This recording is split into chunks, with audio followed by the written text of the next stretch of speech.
Welcome to Wednesday night OWCP chats with Chris and Gini. It's a very special edition of Woodshed Night. Yes. You'll notice the woodsheds behind us, so enjoy those. There are some woodsheds that, they're too pretty. You'll see them. The last two woodsheds are super pretty. I don't know why he even decided on putting pretty woodsheds because it's not supposed to be pretty. Because some of us are going to go inside the woodshed and we want it to be nice when we get there. So let me begin by saying this is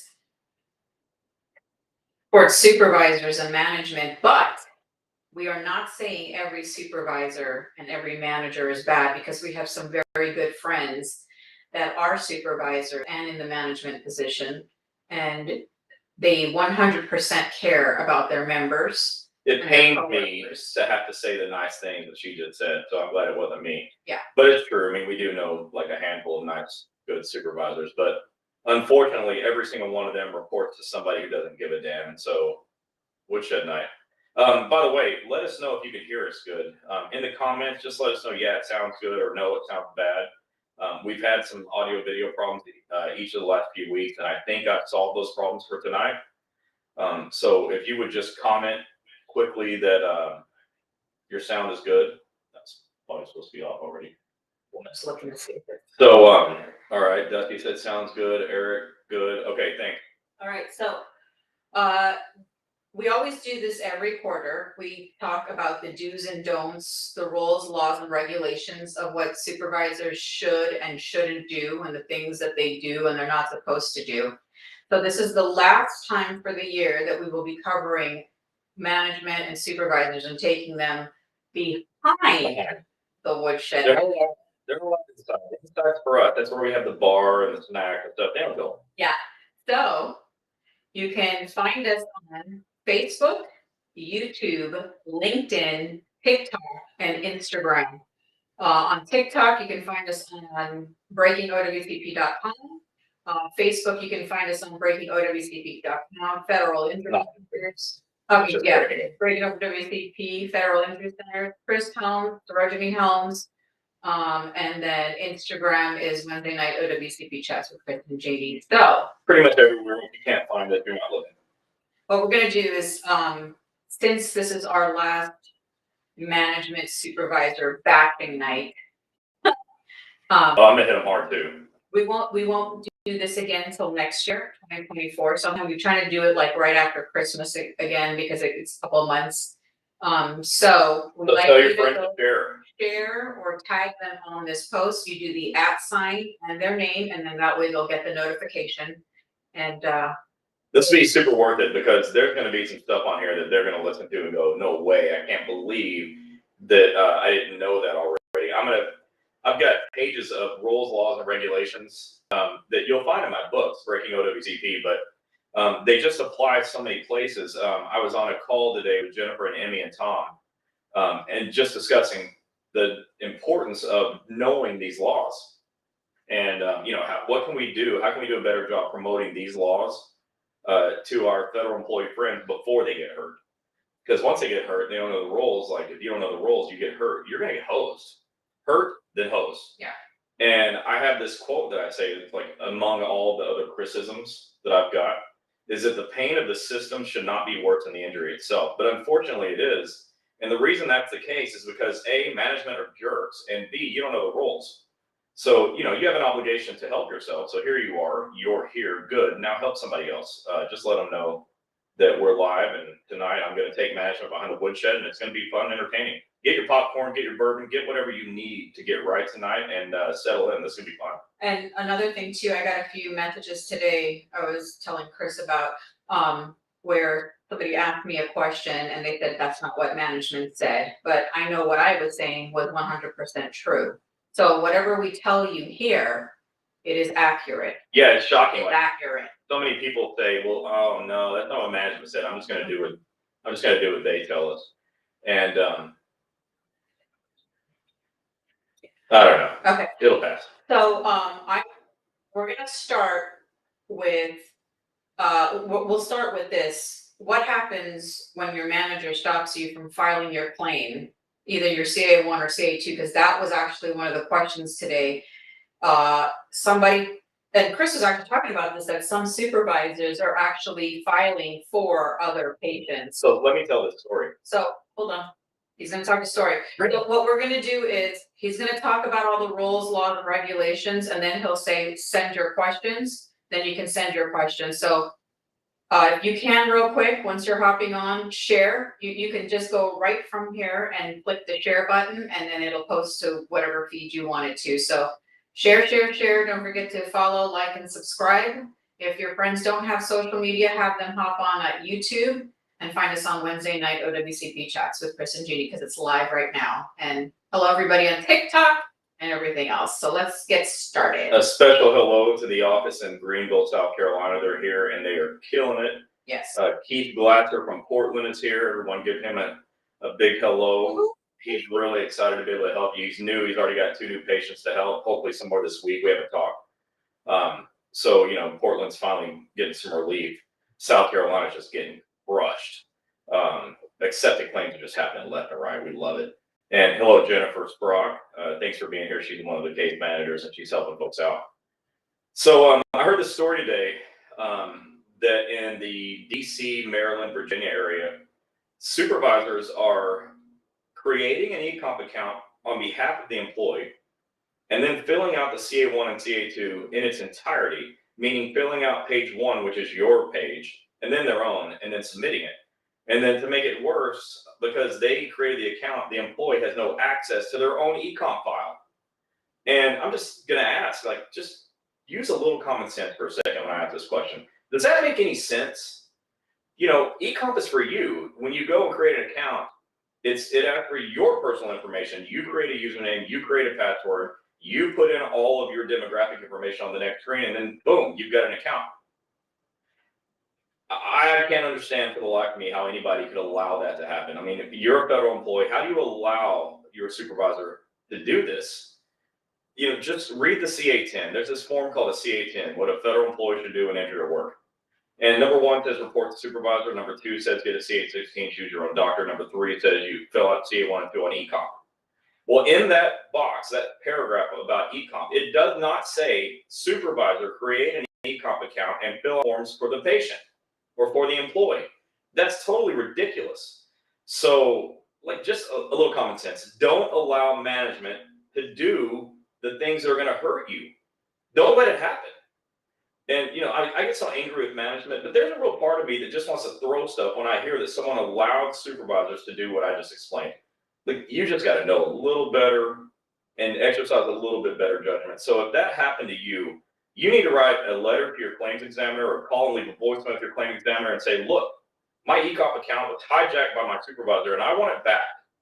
It's yours. You have every right to it. So if that happened to you, you know, I'm going to give you a pass this one time as long as you call your claims examiner tomorrow and fix it.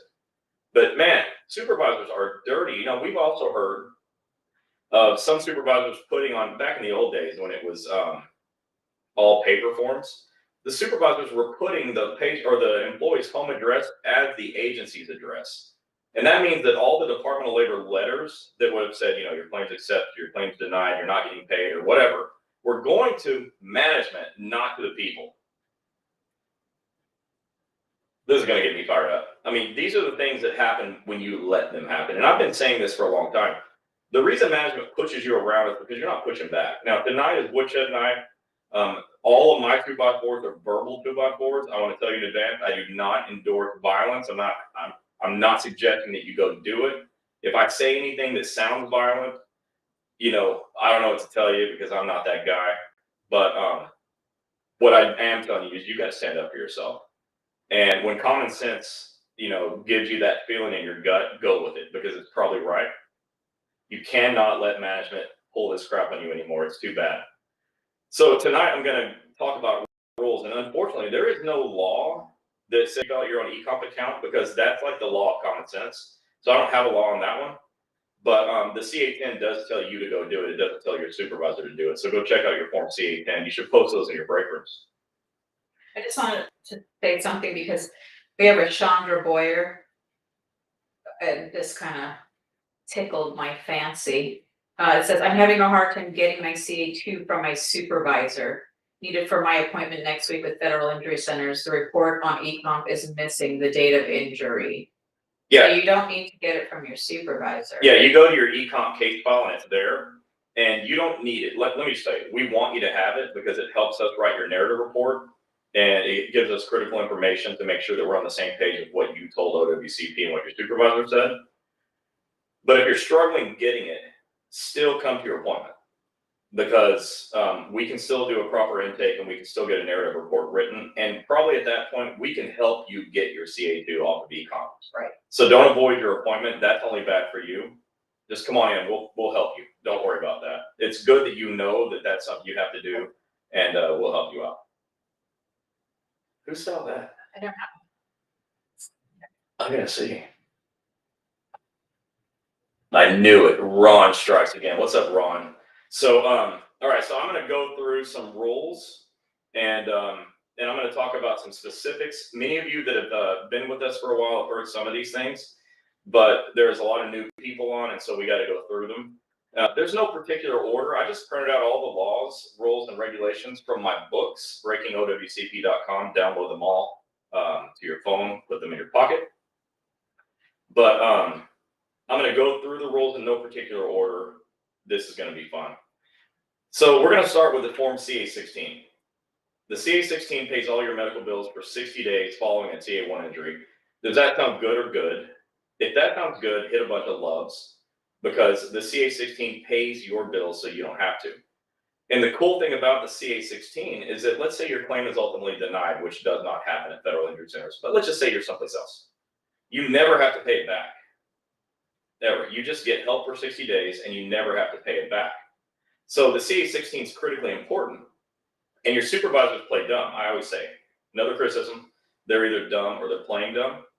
Well, in this case, it's both, because more often than not, they will not give you a Form CA-16. And along with continuation of pay, CA-16 and COP, the absence of it are the keys to financial failure in your personal life, because you can't work and you're not getting paid and the bill's still got to get paid. It's a serious problem.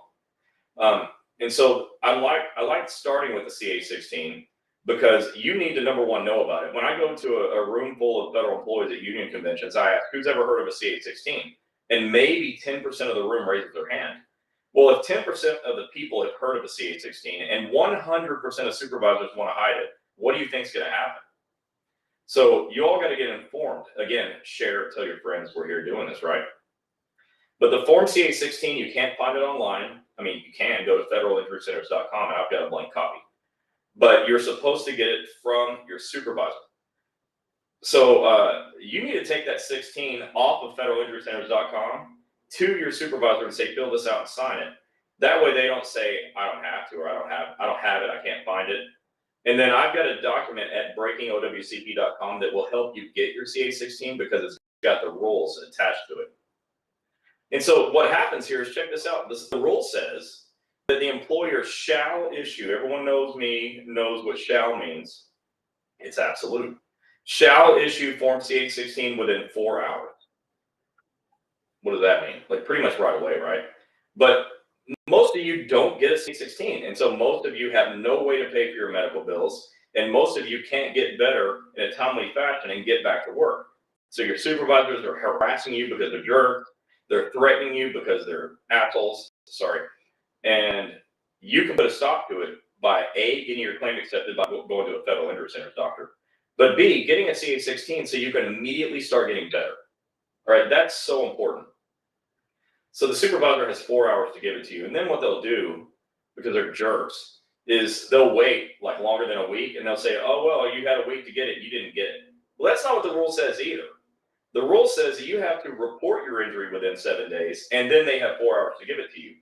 If you report your injury within 7 days, and then on day 8, they haven't given it to you yet, who violated the law, you or them? They did. They did. So why should you be ineligible from a form that they violated?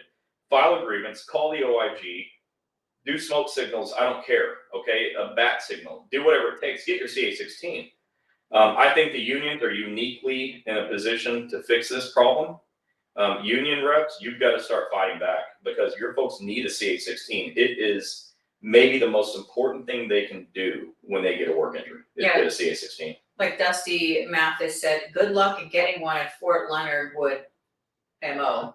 Was it Montana, Missouri? Missouri, yeah. You can get one. Yeah, you can go to federalinjurycenters.com. There it is right there. And go to the OWCP forms tab and print your very own beautiful copy of the CA-16 and take it to your supervisor. Make them do it. And just if they don't, just do exactly what Chris said. File a grievance. File a grievance. They are absolutely required to give it to you.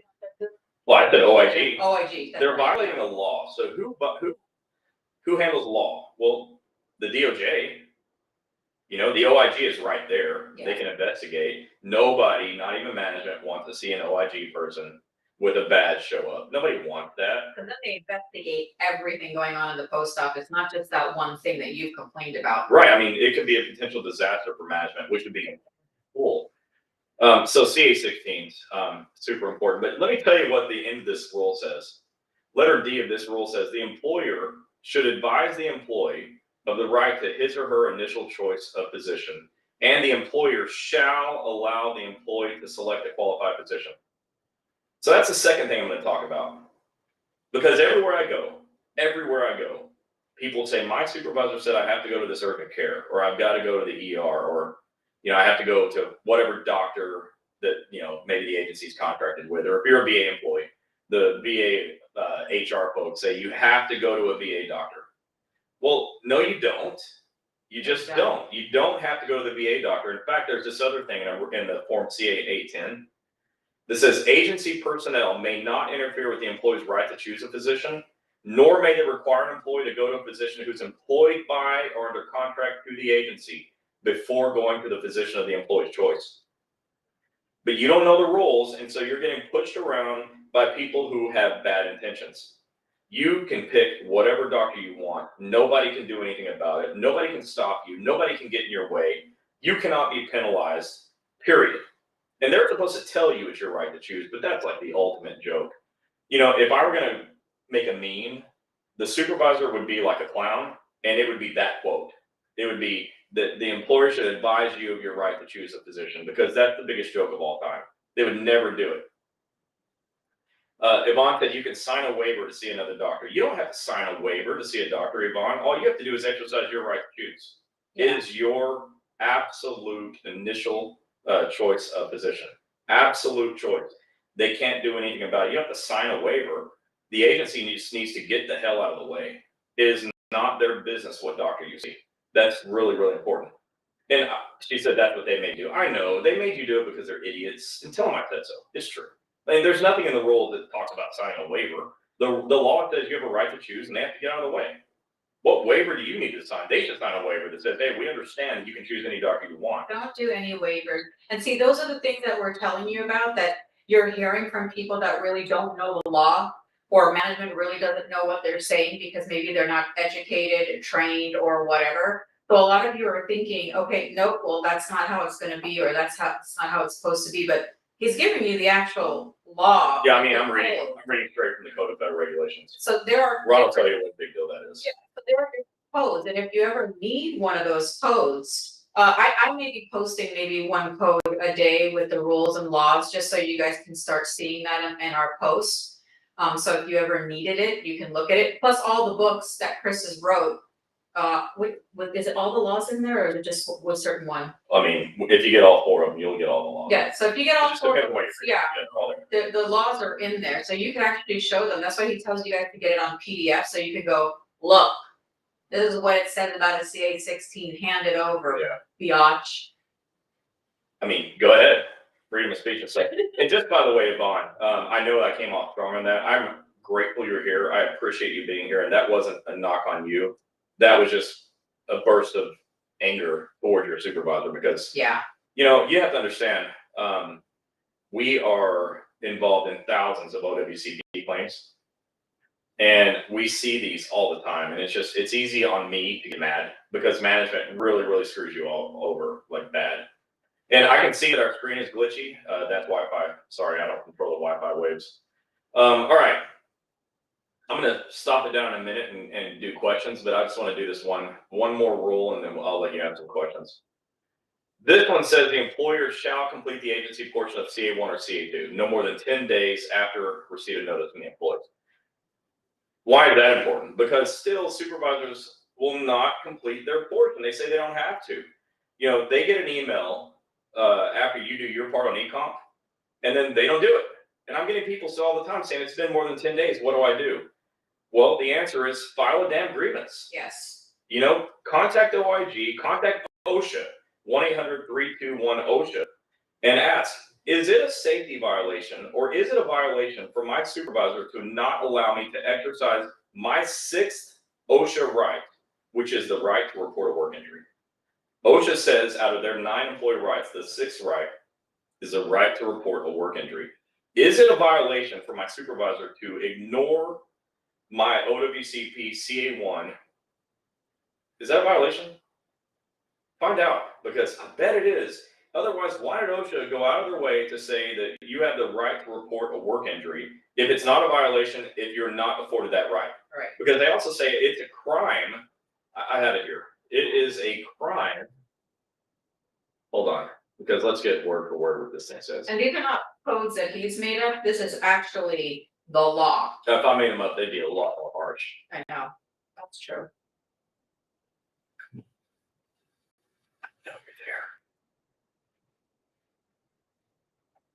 OSHA says it is illegal for an employer to fire, demote, transfer, or otherwise retaliate against a worker for using their rights under the law. Hello, why do you say that? And why is your sixth employee right the right to report a work injury? I think that's curious, and we should ask questions to OSHA about it.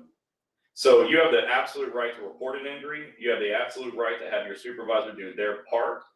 The ecomp file is yours. Do not let your agency create your own ecomp file and fill out your CA1 or CA2 for you. No, do not.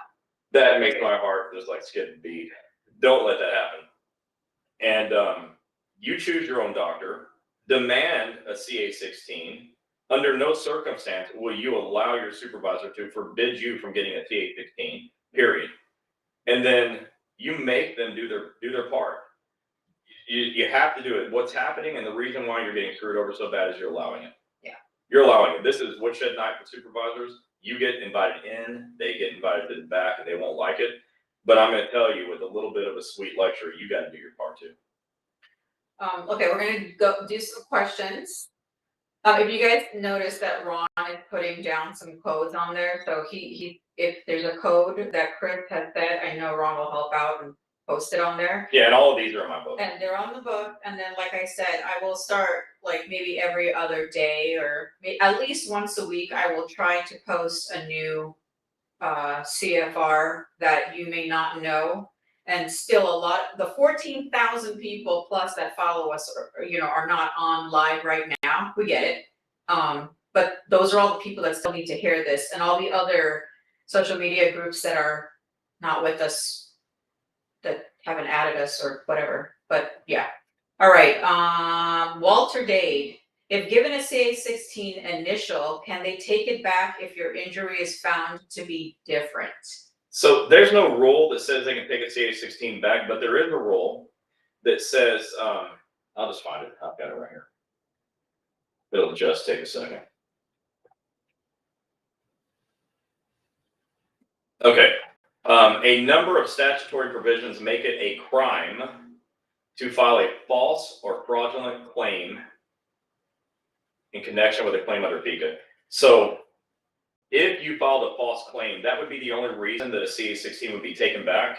And getting a CA16 taken back is the least of your problems if you filed a false or fraudulent claim. By the way, I'm not saying you did that, and I don't see people doing it. But if you filed a false or fraudulent claim, you can go to jail, right?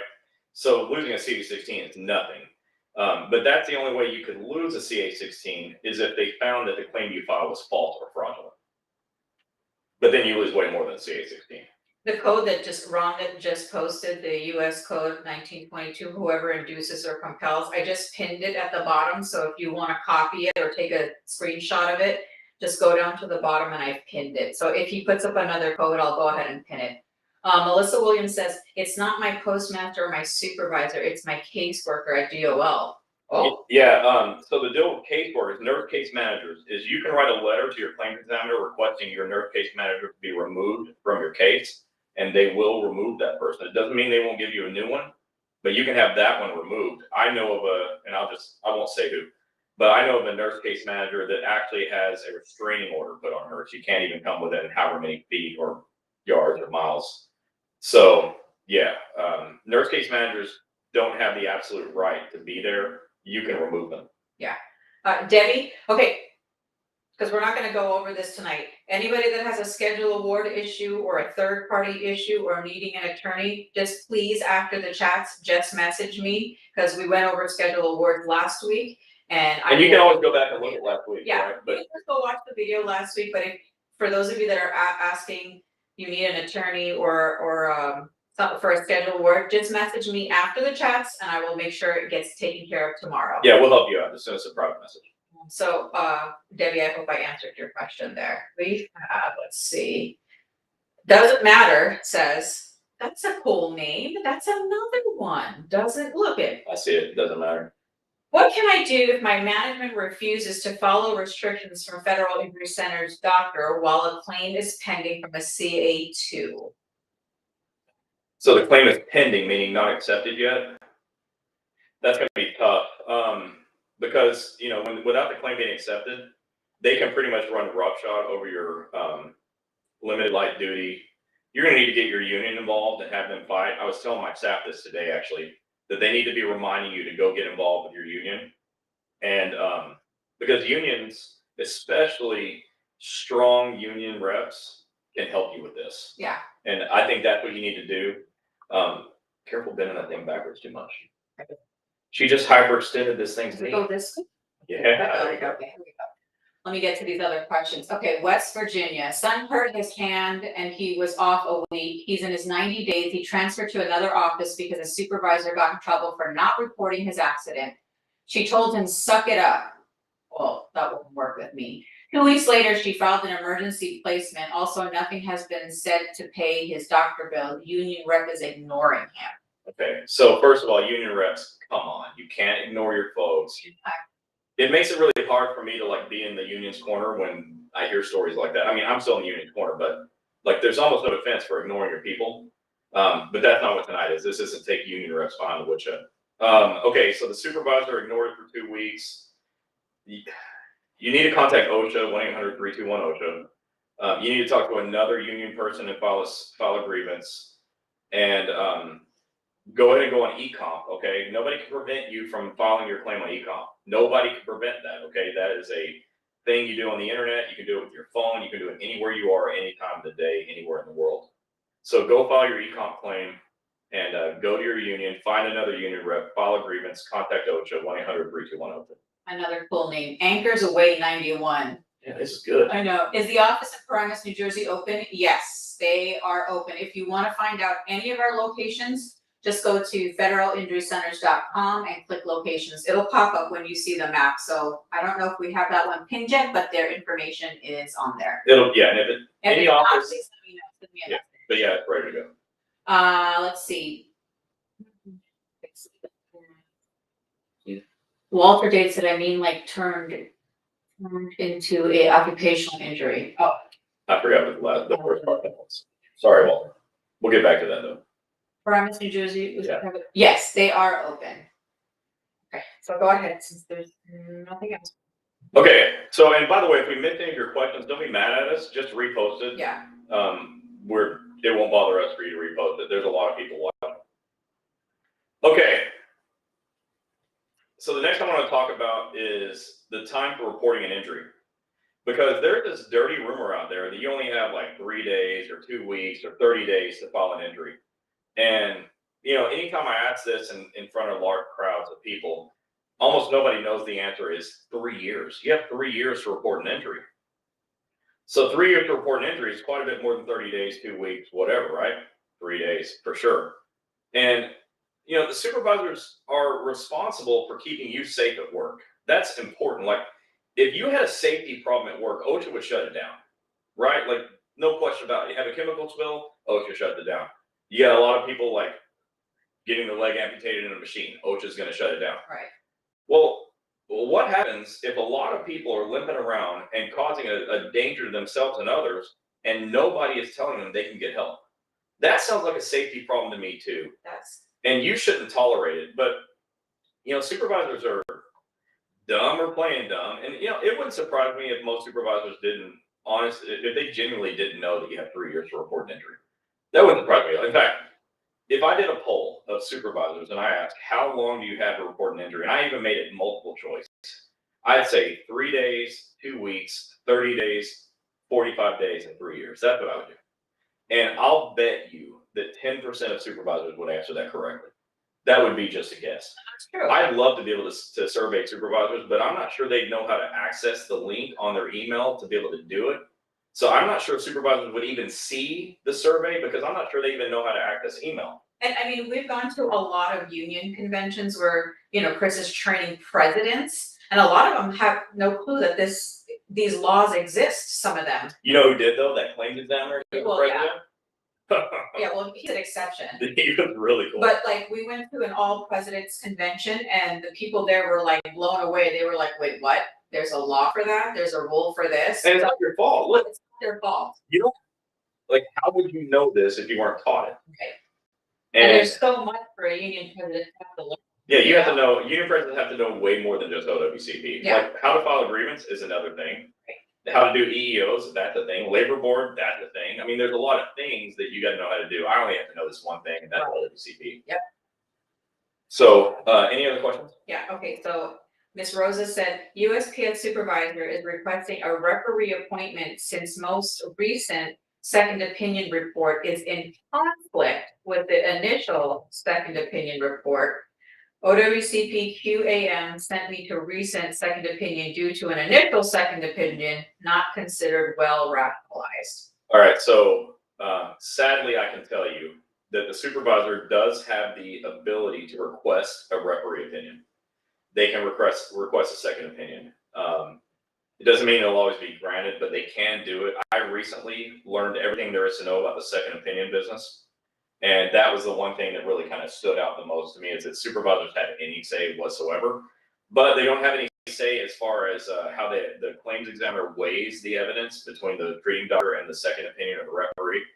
But yeah, it was shocking to find out that a supervisor can make that request. Yeah. They're not always, in fact, I think usually not granted, but they can always request it. But I'll bet you they almost never are granted. Vaughn Shante, she asked, can you explain filing a secondary injury? So there's a couple of things that could mean. I'll go and talk about them. It could be a consequential, or it could be a diagnosis expansion, or hell, it could be a third thing. It could be just like you got another injury. So let's say that you have a claim that's approved, and it's a knee, and you're limping around as a result of your right knee being hurt. You've limped, and now your left knee hurts. So that would be consequential. If it weren't for the right knee being hurt, the left would never have been hurt. That would be a consequential injury. Diagnosis expansion, let's say that you've got a knee sprain, and that gets approved, and then later on they do an MRI, which for us, we do the MRI now. We don't wait on MRIs, but other doctors don't. They're not efficient like us. And so maybe they wait and they do an MRI later and they realize you have a meniscus tear. Well, then we want to add meniscus tear to your approved claim, which already includes a knee sprain.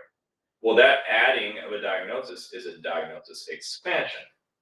And then the other thing is like you just have a shoulder injury and it turns out later on you got another injury that's your knee. Well, then you just file a new claim, whether it's a CA1 or a CA2, depends on how it happened.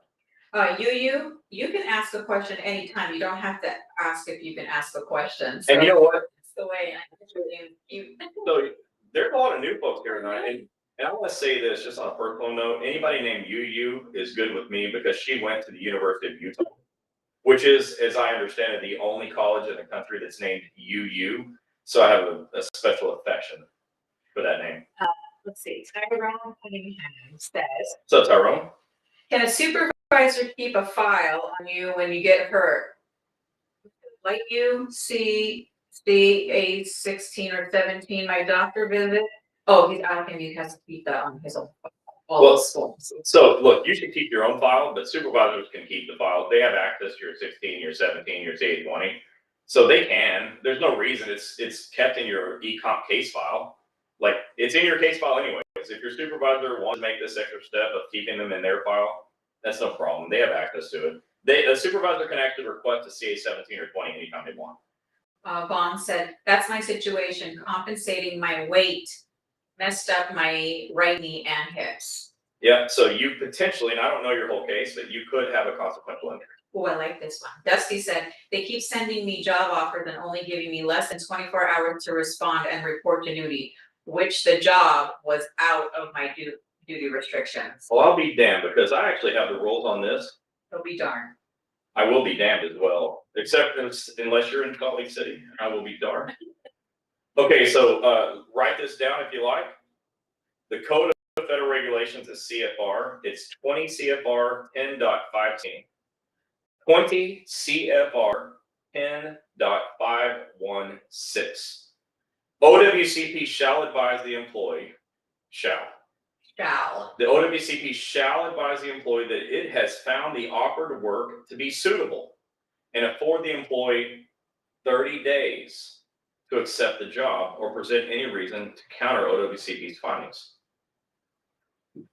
30 days, but who's advising you there? OWCP. Is the supervisor advising that? No, they're not. And let me tell you why. 20 CFR 10.515, letter C says, if the employer has advised an employee in writing that specific alternative positions exist within the agency, the employee shall provide the description and physical requirements to the attending physician to ask whether and when he or she will be able to perform such duties. So here's what happens. The supervisor have to give you in writing, okay? They got to say in writing, here's your limited duty offer. They also have to send it to OWCP, to your claims examiner. Now, why would they do that? Because the claims examiner also has an opportunity to read it, okay? So they get a chance to weigh in on it. And I'm going to read something else to you in a second, but let me finish this thought. And then once the claims examiner determines that, yeah, okay, this looks like a suitable job offer, it looks like it, I'm not a doctor, but it looks like it, then they say to you, hey, you get an opportunity to show this to your doctor. I'm going to give you 30 days to accept it. Now, what sounds like more reasonable and common sense? 30 days to let your doctor look at it, or you have to sign it right now under the gun? Well, right now under the gun is not the rule. And then this says offers of employment. If the agency can provide alternative limited duty work, it will make an offer to the injured employee and provide a copy to OWCP. Then OWCP reviews it. Then OWCP gives you 30 days. And then you, during that 30 days, get to show it to your doctor. And if there's a dispute, guess what they do? They give you an extra 15 days. So that's a total of a max of 45 days. Does that sound like under the gun right now? It does not. So I'm glad that question came up. Thanks for asking it. That was Dusty, right? Yeah. Did you read that? You said, hurt my back yesterday at work, went to the urgent care. Am I supposed to file a CA 16? Well, you have to do quite a few things, Let me answer. Also, after this, message me in case you don't remember what Chris says. I will go ahead and send it to you because I did that the last 2 days like 15 times, telling it step by step. So message me after, but Chris will answer. Okay, so here's what happened. You got hurt yesterday. You saw an urgent care, so you're already on the wrong track. But it's okay because maybe it was urgent and you needed it. But I can get you right back on the right track right now. Go to ecomp, ecomp.dol.gov. ecomp.dol.gov. Create an account. Once you create an account, you go and you file a CA1. You go CA1, click the CA1 button. It says, among other things, CA1. You click it and you fill out page 1. You need your supervisor's email address. Your supervisor is going to receive an email where they have to fill out their portion, which is 1 page, okay, equal to how much you had to fill out, by the way, 1 page. And then they have 10 days to submit that to OWCP. But let me explain that 1 page. It's easy. If it takes them 10 days, then they're not playing dumb, if you get what I'm saying. Okay, they just are. It's not a 10-day process. It's like a 10-minute process. So you go to ecomp.dol.gov. That's how you report your injury. Telling your supervisor you were hurt, going to the urgent care they sent you to will not get your claim approved. It will not even get your claim on a radar. Nobody's even going to know that claim exists, and your supervisor is going to hope like everything that you don't figure out what I just told you. So go to ecomp.dol.gov, get an account, fill out a CA1, tell your supervisor to check their email and do their job. They have 10 days, but it takes 10 minutes. And then say, I want my CA16 right now. You were supposed to give it to me yesterday within 4 hours when I told you I was hurt. Print a CA16 off of www.federalinjurycenters.com. Take it to your supervisor and do not accept no for an answer. Call us tomorrow, send us a Facebook message, do whatever it takes. We'll walk you through it. But I'm happy that you're here tonight. Thank God you're here tonight because we can fix this before it gets out of hand. Yeah. Debbie also said I had shoulder surgery and surgery on a 99% tear on my bicep. I also injured my right as well in an LLB accident. My claim was closed in May. What do I need to do now? My claim was a mess from the beginning. My postmaster at the time filled out the CA7 and had me sign it. I knew nothing about what was going on, and meaning I found out later I was supposed to fill it all out. Yep. Then later she said CA1, not 7. She meant CA1, but. Oh yeah, they're not supposed to fill that out. Oops, we just said that right at the beginning. Jeez. But this sounds like man. it when it was on paper. Okay, let us know where you're at. Send us a private message on Facebook. I will help you out. We're gonna have to walk you through this. This isn't something I can really explain in a way that'll make sense, but it's definitely fixable. Let us help you fix that, please. Dusty said yes, but my claims examiner told me yesterday when I questioned her about that, she said she didn't know what the repercussion was for me for the employee agency if I wanted to accept the position. Also, she didn't know if I would be paid by OWCP for the 30 days. Well, that's because OWCP recently hired a whole bunch of new claims examiner, and a lot of these new claims examiners aren't ready. That's why that happened. Doesn't matter? No. If you have a CA2 injury, you do not get a CA16. Oh yeah, so you only are eligible for a CA16 with a CA1 claim that you report. And a CA1 is something where an injury happened in a single shift, right? Yeah. It happened just now today. And you have to report that injury within 7 days. Now, why you wouldn't report it right away baffles me. You all right? Yeah, just couldn't figure if it's I didn't know if it's boggle, baffle, or baggle. It was baffle. But it baffles me. Like, why wouldn't you just report right away? And I know most of you are scared to do it, or you don't know how to do it, or you don't even know there's OWCP. But as long as you report a CA1 injury within 7 days, you have the absolute right to a CA16 within 4 hours of the claimed injury. So I want to talk about a real quick story before Chris goes on with the next law. Today, I had a conversation with this guy. I don't even know. He number one, he refused to tell me what city and state he's in, so I didn't bother him. And he's probably watching, and it's okay. Number two, he started telling me how he got injured. He was told he's not supposed to file. He's been there for almost 32 years. Then on top of that, he said that 32 years, you should learn something about OWCP. And many of you have been there with your agency that long, and I'm sorry, that's not an insult, but gosh. And that was his first time. He's never been injured in 32 years. That's a miracle. Yeah. So he also said that, I forgot. Oh, that the supervisor sent him to a certain place and said, do not tell anybody that I sent you here. When he wound up going there, that's not a clue. Obviously it wasn't a walk-in clinic, it wasn't an ER, it was just a regular primary care or somebody's office. He went there, they said they don't take federal work comp, but we'll take your insurance. So now when I'm telling him, no, don't do that, he's like, no, I'm scared. This man that's been at the post office for 32 years was scared to file his injury. Now he's asking me, you know, what am I going to do? Who's going to pay my insurance bill? And I said, this is why you need to file your claim. And he said, I am too scared to file this claim. And I said, then you cannot, you know, ask me who's going to pay all these bills because it's your responsibility. You're using your health insurance. So I wanted to end it with that. Well, you go to the next thing. Well, that's not going to end it. That's actually the start of the next thing. So that's what I meant. I know that conversation was. You know, it's hard to see me from here, but my eyes get red when I think of these things. You know, being scared of your supervisor, it's like being scared of the boogeyman or who's ever in, you know, the monster in the closet or the monster under the bed. Because when you look under there or in there, guess what? It ain't there. it's not scary, or it's more like a Monsters Inc. monster, like super happy and nice.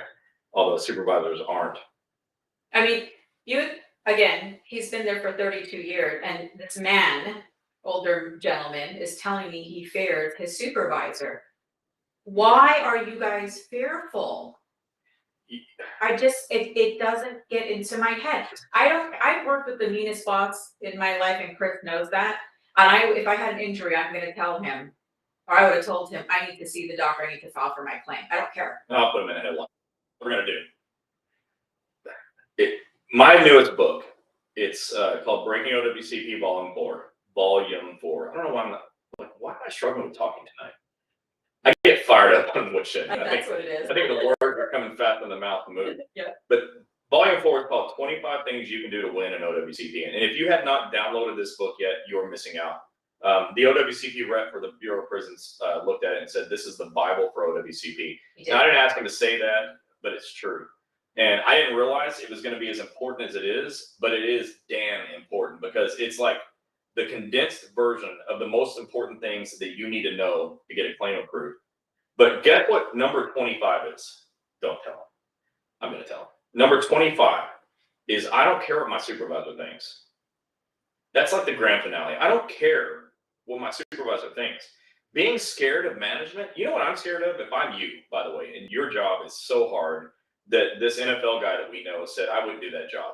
NFL guys are world-class athletes. And he said, I wouldn't do that job. It's too hard. What you do in our company at Federal Injury Centers, we call you industrial athletes. We refer to you as exactly what you are, industrial athlete. Yes, you are. You're doing a job that is freaking hard.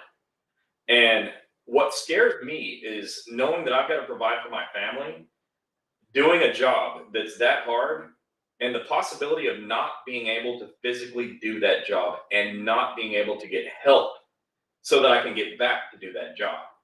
Now, when I think of how my house payment's got to be made and my electric bill's got to be paid and my son's car is going to need gas and they're going to complain if their cell phones go off, and if the Wi-Fi goes down, they're just going to bitch and complain about it all night long if I don't pay the bill.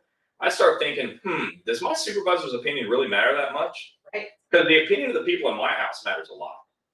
And management is threatening you, they're harassing you, they're just doing all kinds of just awful things to you that are totally against the law. And the only reason they're able to get away with it is because you let them. Okay, they get away with it as much as you let them get away with it. This is like the pinnacle of woodshed knife for me right here, okay? This is the part where I tell you that you've got to use the laws as a 2x4 around your supervisor's head. You've got to take the laws and say, this is how it's going to be done from now on. This is how we do it. If you're a postal employee, it's the element, which comes from the freaking Code of Federal Regulations. And the Code of Federal Regulations was written by federal employees for federal employees. Yep. On purpose. It's not written in a way that you're going to get screwed over. It's written in a what the hell is wrong with my voice? It is written in a way that is meant to protect you, not to penalize you. You cannot be penalized for having a work injury.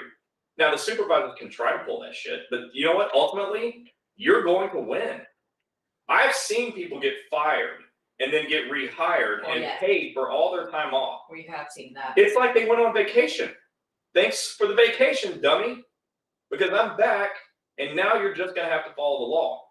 So, that's why we love working with unions, especially APWU and AFGE, because those two unions allow me to come in and say this stuff to their members. Mail handlers. Well, the mail handlers do too, but more on a limited basis, but I love the mail handlers. Thank you so much. But no, because these groups allow me to come in and sound off. And they don't muffle me. They don't censor me in any way. I get to just say what you need to hear. And so I'm going to say to you and to your union reps, it's time to fight back. This stuff can't continue happening. Being scared after 32 years to report an injury is unthinkable. After 32 years, you should be walking around like you own the place. But management, they just have a way. Yeah, and Kathy said it's the USPS culture. Actually, it's not only USPS, Kathy, it's all of AFGE too, and everybody that falls under them, like TSA, Border Patrol. Like, they all get it. We hear this from the VA so much, like, literally almost every day, somebody's complaining about something happening in the VA and HR is getting involved and their supervisors are saying no. It's like, you bent down, you pick somebody up and you just jacked your back. What do you do? Oh, I'm okay.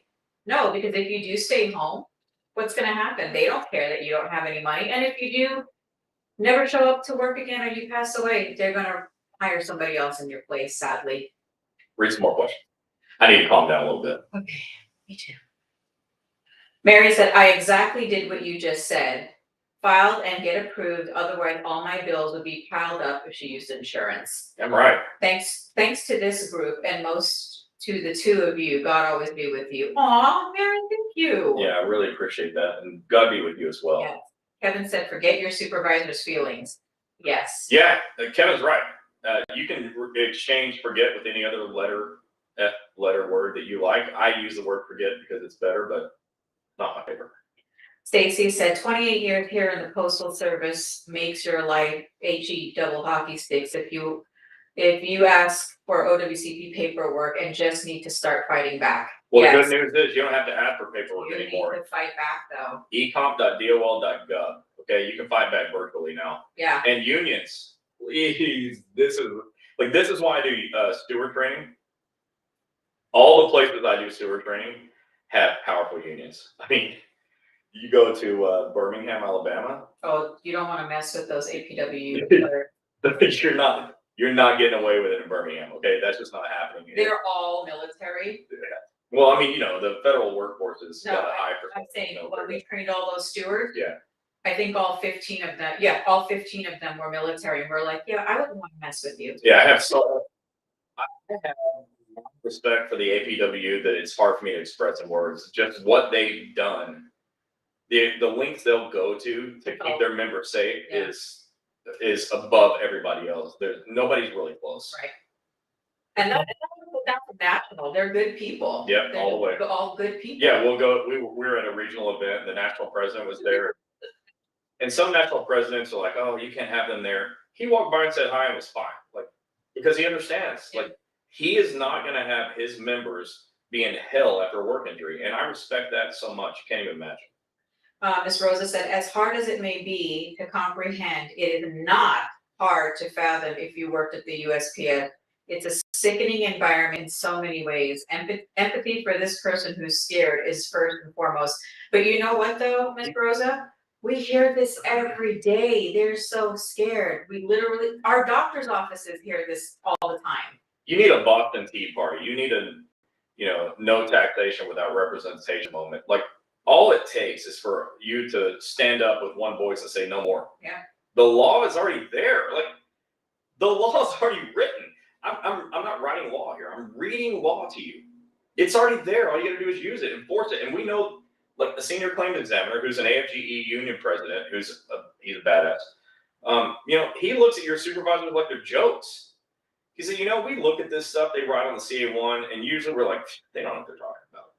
So the claims examiners are by and large on your side too. So when you think about that, like the person who pays your medical bills, who approves your claims, that person is inclined to think your supervisor is an idiot. Let that sink in. What are you doing being scared of this person that the outside world thinks is a dummy? Yep. And I know they're a dummy, okay? I wrote the book on management. They're definitely dummies. And every one of my books has a management chapter, hopefully that they'll read it. But I'm like, I can't get this below a fourth grade reading level. They may not be able to get it. They may not understand the words I'm saying because I can't make it go in third grade language. Mary said, you should not be scared when you receive all your bills. Nobody will help you pay for it. You will end up broke as heck. Yeah, or your credit's ruined. And she said, and them got a bonus. Joke. Yeah, I hear that.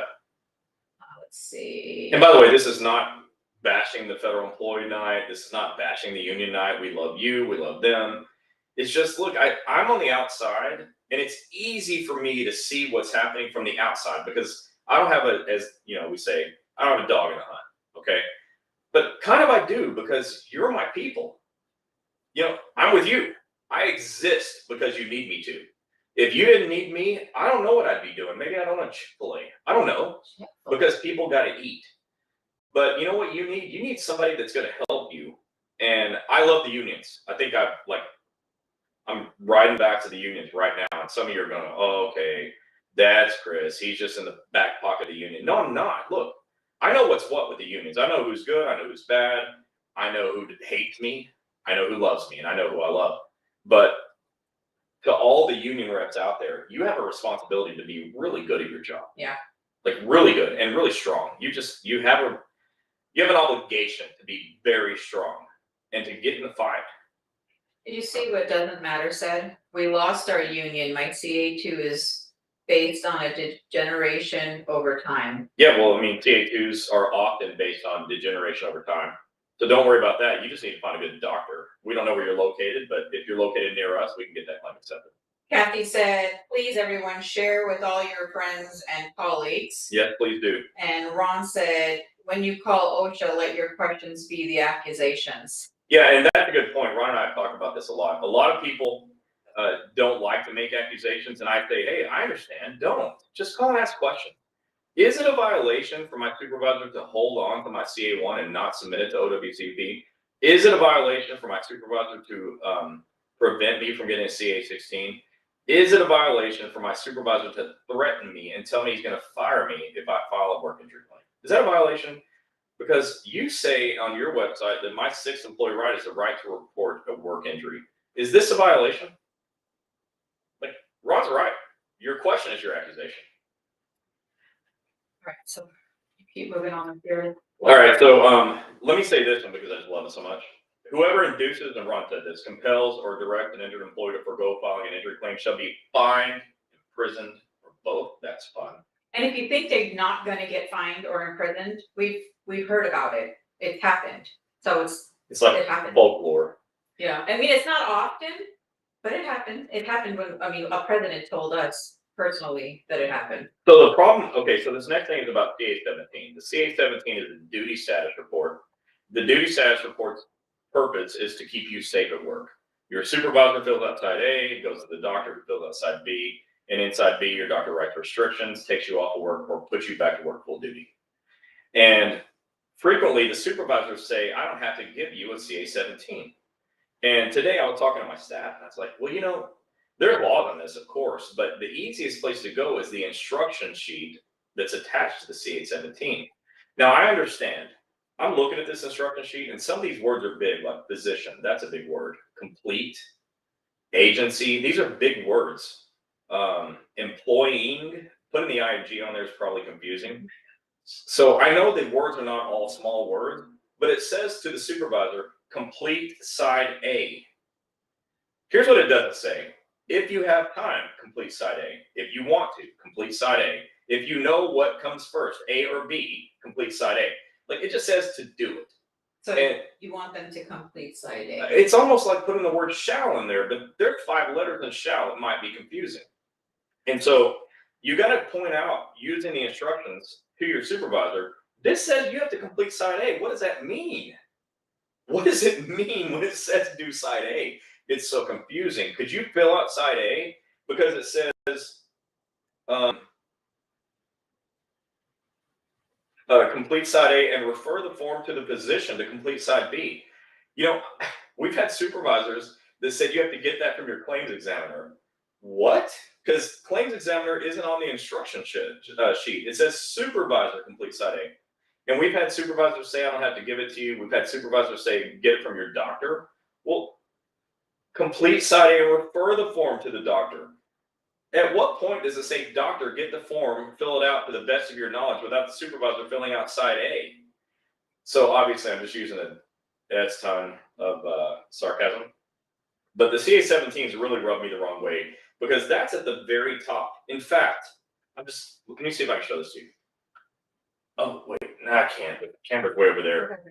Right at the top, right above the word supervisor, complete side A, is the title of the form, instructions for completing duty status report. No kidding, it's the first sentence on the instructions. So they did the very best they could to get your supervisors to understand it. They just used so many big words: physician, complete, employing, agency, you know, address. There's address, that's 7 letters. So I mean, this is a problem. They need to use smaller words. Supervisors, come on. Get with the program, okay? And I'm trying to be nice. Those of you that are new here, We're gonna be really. All kidding aside, I have a management degree. I am a supervisor. I do supervising very well at my staff.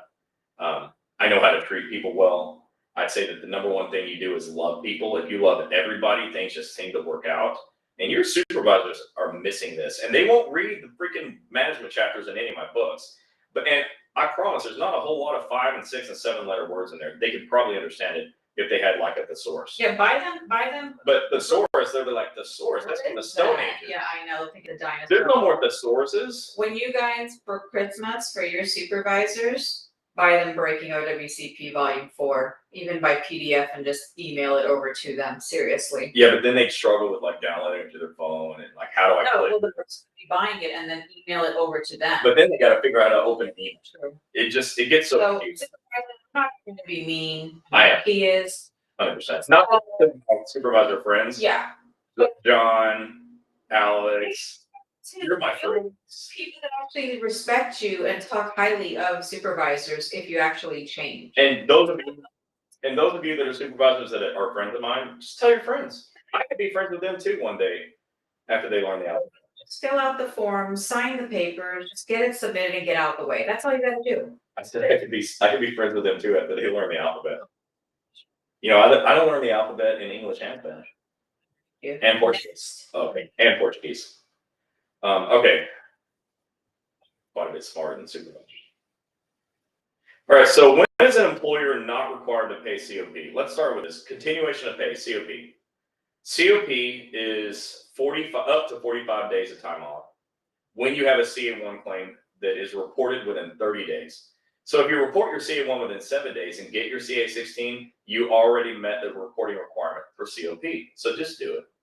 And that claims examiner that we talked to, who is so smart, said everyone should elect COP because the worst thing that happened is you elect sick and annual leave, or you elect COP, and if your claim's not approved, they'll just take your sick and annual leave. Like, you're not actually hurt.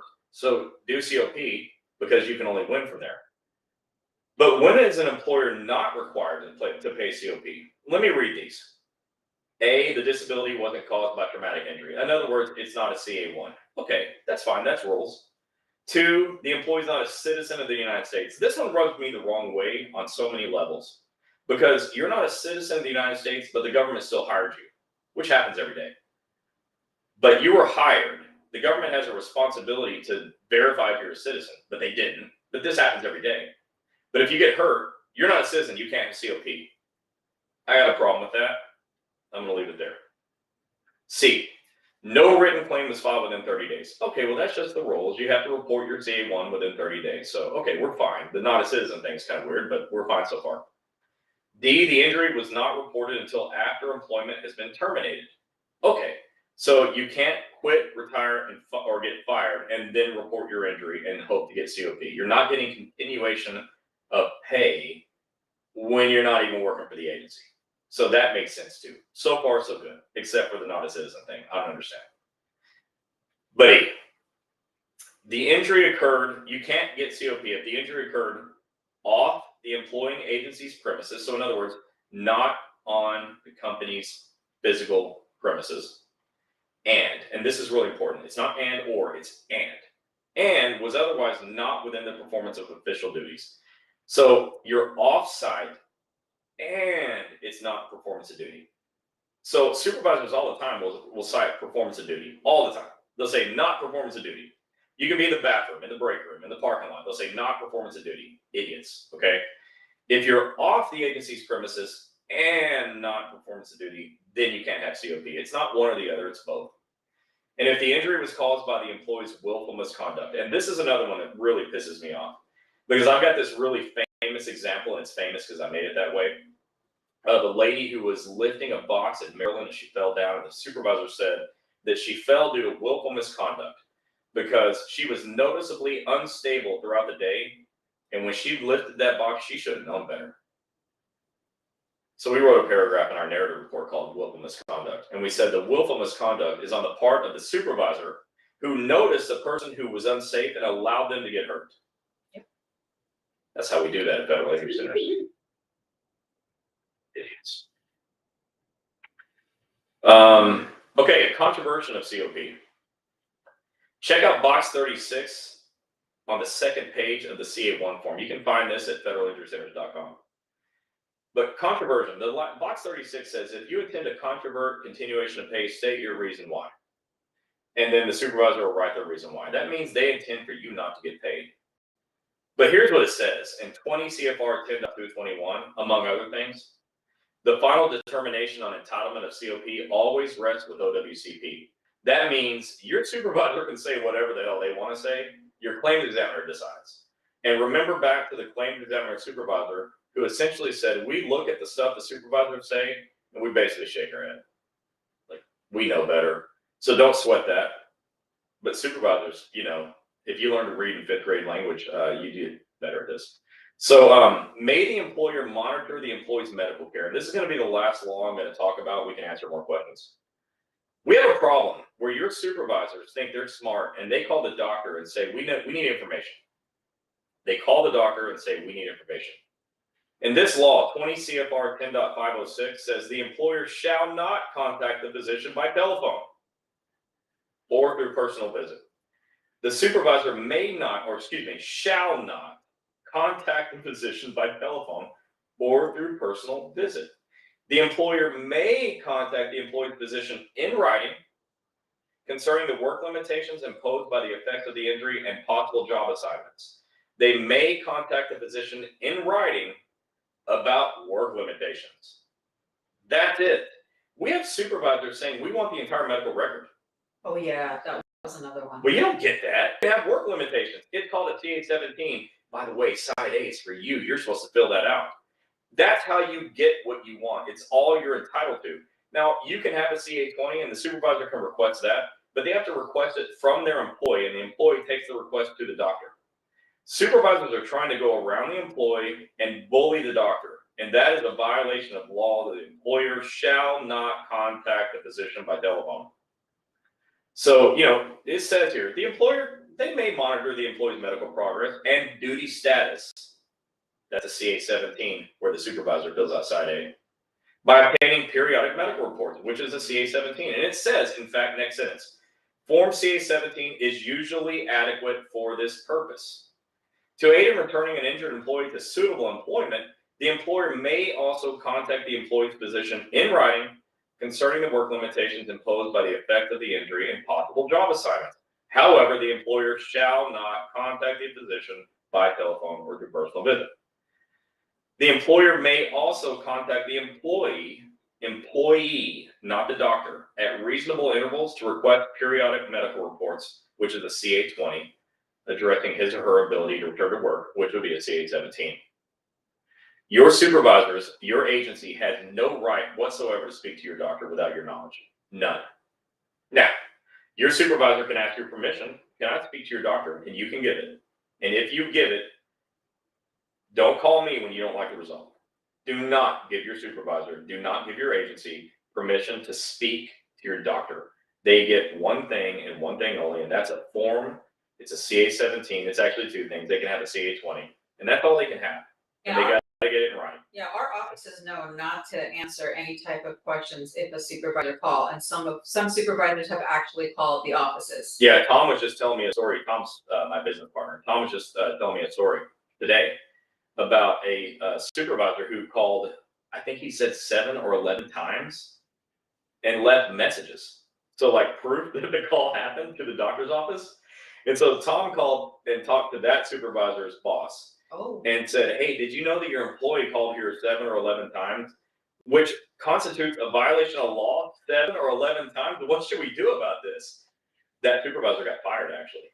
Really? Yeah, the supervisor's boss fired him. There you go, guys. So they're not allowed to call your doctor. Don't let them. All right, that's all the laws I'm going to get.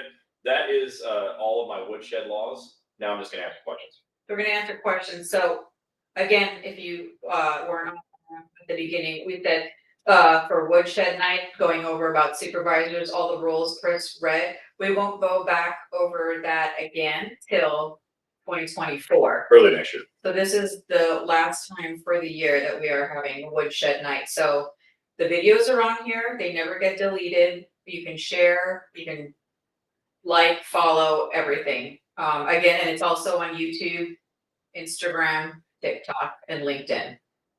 All right, Jennifer said an employee had a simple restriction, only asking for 2 extra hours for rest breaks after a sprained ankle. Still within 45 days, employee was told not to return to work until he had no restrictions by his supervisor. This is horrible. So if that was a rural carrier, that's how it's always going to be. Rural carriers get the short end of the stick on limited duty assignments. I should have said that. Rural carriers, it's basically all or none. I hate that, but I didn't write that rule, and I didn't write the rural carrier contract, union contract with the agency either. Ron said, no, I love woodshed night. Only because, we do it like every quarter. So we don't want to burn people out. Well, and it's a special night for me, Ron. Yeah. I like it to stay special, so we do it twice a year. You know what you should do? Well, quarterly or twice a year? What are we doing? We do every quarter. Oh, quarterly. That's probably too much, but we'll do it quarterly. What we should do, now I forgot what I was going to say. That's okay. Oh, I already read them all. You should get like the best of the best real supervisor stories. And we should read those, or you could put it in a maybe a volume 5 book, if ever. So I've asked for these before. If you want to send us a private message on Wednesday night OWCP chats, where you should be watching from now, send us a private message and tell us your story. Yeah. Tell us what happened. What are the stupid things your supervisor said and did? I love to hear that stuff because I'll showcase it next time around. Yeah. I like that a lot. And I can imagine what a funny book that would be, writing a whole book on stupid advisors. And I just named the book. I named the book The Plight of Stupid Advisors, but I'd make sure to spell some words wrong because it's about supervisors. I think he's going to start writing volume 5 tomorrow. I'm not. I got some other things to work on, but that's in my mind. While you guys are getting your questions for us to ask, just a few housekeeping things that we didn't go over because we started right from the beginning. Next Wednesday through Friday, we will be in Ocala with APW. That's Florida. Ocala, Florida. It is their fall booster, and we're always so thankful to Angela. Do we know if we get into the hospitality night yet? Angela, Victor, I want to do hospitality night. So that's what we're going to be doing on the 20th, the 21st, and 22nd in Ocala. So if anybody's in the Ocala that is not a part of USPS or AFGE, you are welcome to come by. Did I say that right? It's fine. Come see us. No, yeah, if you are a part of USPS or AFGE. You mean APW? No, I'm saying other agencies that they wanted to come by, like BOP is there. So what she's saying, you don't have to be a clerk to show up. Right. Come see us. It doesn't matter if you're in USPS or Got AFGE. Yeah. And then on September 28th, that is a Thursday, Chris and I will be in Dr. Harper's office doing Sip and Socialize, hosted by Dr. Harper, in Montgomery, Alabama. That's the 28th from 6 to 9. He's looking for union leaders, union presidents, anybody that is an entrepreneur, anybody that has a business.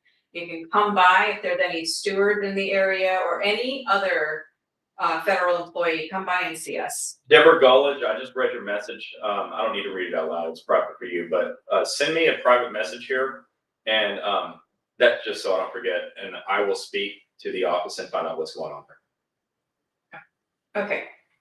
Where is it? It's in Montgomery, Alabama. Yeah, so we're going to be doing a Montgomery Sip and Social event. It'll be super fun. The first one we did here was awesome. Yeah. This will be our second. And I spoke to Dr. Harper today. He is super excited. He's excited, yeah. Really excited. And we are too. It's going to be fun. We love seeing our friends in Montgomery, Alabama. In fact, I think some of our first union friends or federal friends were in Montgomery, Alabama. Yeah. That's kind of where it all started. Montgomery's like ground zero for federal injury center. So if you're in that area, like, it's a real gift to you to have Dr. Harper there. He's an incredible guy. Mr. Porter, Mr. Henderson, Danielle, Lisa, the gang. We want to see you guys. We hope you're all there. And if you're not, I'm going to come hunt you down. Yeah, so again, next Wednesday we'll be in Ocala, Florida at the APW convention. We are going to be interviewing Victor Sanchez that night and possibly Angela, the president for Jacksonville, and who puts all of this on every year. And then on the 28th, we are going to be in Montgomery, Alabama with Dr. Harper doing Sip and Socialize. So see if you guys can come out and join us. Hey, guess what? We're going to be recording our first podcast episode. Yes. Tomorrow afternoon. We're going to be recording it. So we're going to be live on the Breaking OWCP Facebook page. Yes. If you're not following that page yet, and most of you aren't, like 13,000 of you are not following that page yet. Go to Breaking OWCP on Facebook and follow that page. It will be the only place that we will ever show our podcast live. From there, the podcast will be on every podcast platform. Yeah. Right. But we like to do it live because we're used to the live stuff. So we'll be live while we're recording our podcast tomorrow. So you get to see all the bloopers. Yeah. Ron says about time. I know. But yeah, it'll be fun. We're excited about it. You're going to get the raw, unedited version when you're watching live tomorrow afternoon.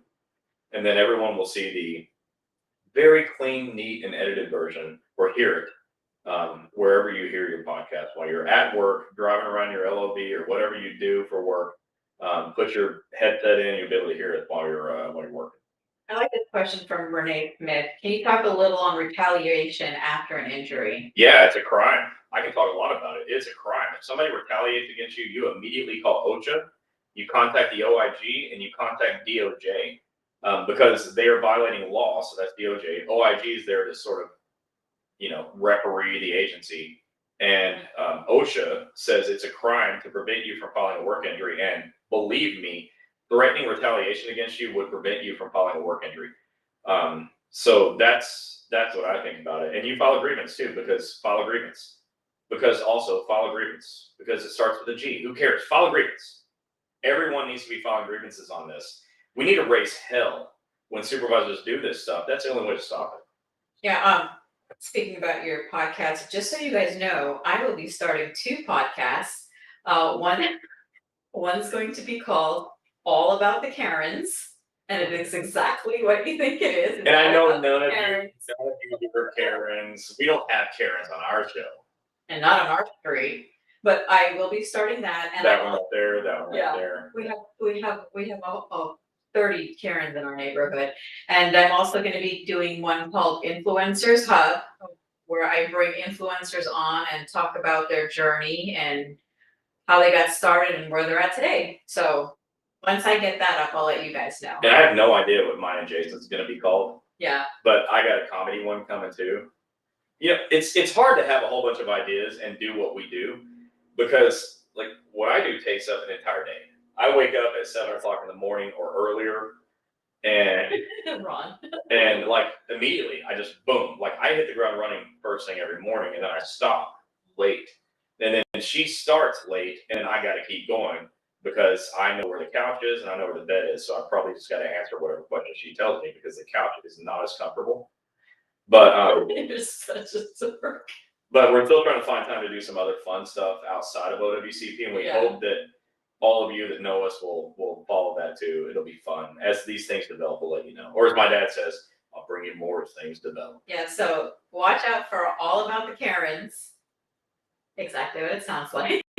And Influencers Hub. You never know, I may be interviewing you one day. So, yeah. Ron says so a lot in your community. Yes, there's a few. Like two doors Ron, down. I bet you have a lot of Kevins with those. No, it's Darrens and Karens. Come on, Ron. Did you know that? They don't start with K. They rhyme with Karen. Stupid. Yes, one guy. I'm not gonna tell. I had to make my neighbor 2 doors down go home. I was like, dude, just go home. He was mad at one of his kids. Like, you cannot come to my house and yell at kids. Yeah. Kids' friends. You can knock on the door and yell at me, and I'll yell back at you, and it'll be fine. But go home. You don't have to yell. Go home. So everybody we've been telling we're going to do this, they're completely supportive. And then Chris and my soon-to-be brother-in-law, they're going to be doing, I don't even know what the name is going to be called, but it's going to just be something where you're going to go when you want to get away from politics and all the nonsense and all the religion and all the nonsense and all the Karens and all the nonsense, and just listen to funny, dumb shit to laugh. I'm not that funny, but when I get into a conversation with Jason, my funny turns on, like, gets on steroids.